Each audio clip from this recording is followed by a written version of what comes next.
Ulluni ju lutem, ulluni. Ama ky është qëllimi të bënit muhabet. Ja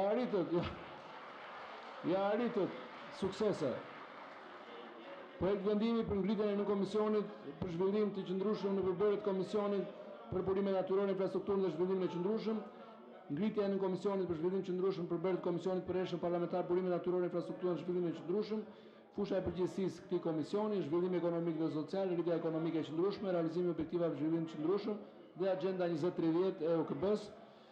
Në komisionin përbërë nga 7 antarë si në poshtë, zonja Ilva Gjuzi, kryetare, zoti Blendi Himçi, zëvendës kryetar, zonja Besa Spao, zoti Klevis Jahaj, zonja Bora Muzhaqi, zonja Klodiana Çapja, zoti Kliti Hoti, antar zëvendësues zonja Antonita Dima.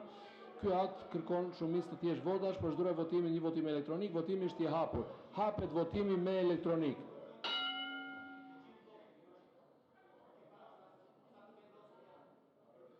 Hapet votimi, vazhdon votimi, yes.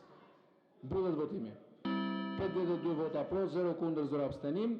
Projekt vendimi miratohet, pika 12, projekt vendimi për ngritjen e nën komisioneve pranë Komisionit Bujqësinë, Ushqimin dhe Zhvillim Rural, në mbështetjen e nën 78 kushtetues dhe nën 19.2 e 55 rregullores, ku vendi propozon ngritjen e 3 nën komisioneve pranë Komisionit për Bujqësinë, Ushqimin dhe Zhvillim Rural, në Komisionin për mbështetjen financiare të bujqësisë, në Komisionin për ushqimin, në Komisionin për infrastrukturën dhe zhvillimin rural. Fusha e përgjegjësisë, kryesia dhe antarësia në komisione do të caktohen me vendim kuvendi. Ky akt kërkon shumicë të thjeshtë votash.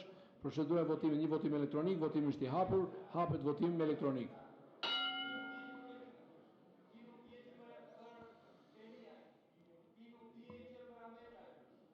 Mbyllet votimi.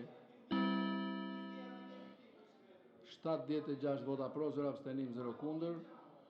Projekt vendimi miratohet, pika 13, projekt vendim për ngritjen e në komisionit për integritetin e informacionit publik, dezinformimit dhe ndërhyrjet e huaja në përbërjet të komisionit për të drejtat njeriu dhe mjetet e informimit publik, ngritjen e nën komisionit për integritetin e informacionit publik, dezinformimit dhe ndërhyrjet e huaja në përbërjet të komisionit për drejtat njeriu dhe mjetet e informimit publik. Fusha e përgjegjësisë në komisionit do të përfshin ndjekjen, analizimin dhe trajtimin e çështjeve që lidhen me ndërhyrjet e huaja, dezinformimin dhe manipulimin e informacionit, mbrojtjen e proceseve demokratike dhe integritetit e informacionit publik, lirinë e medias, si dhe politikat, mekanizmat institucional dhe zhvillime teknologjike që ndikojnë mjedisin informativ dhe digital.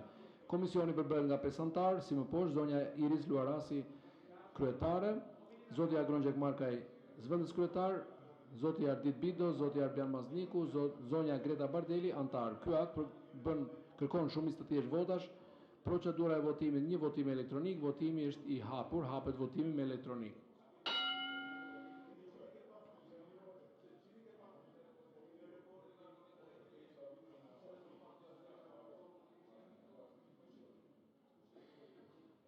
Mbyllet votimi. 81 vota pro, 0 abstenim, 0 kundër. Projekt vendimi miratohet. Këtu mbyllet procesi votimit, vazhdojmë me diskutime jashtë çështjeve të ditës. Në fakt, diskutimet për sot janë të rrequr, kështu që faleminderit për kontributin. Natën e mirë, takohemi në seancën e radhës.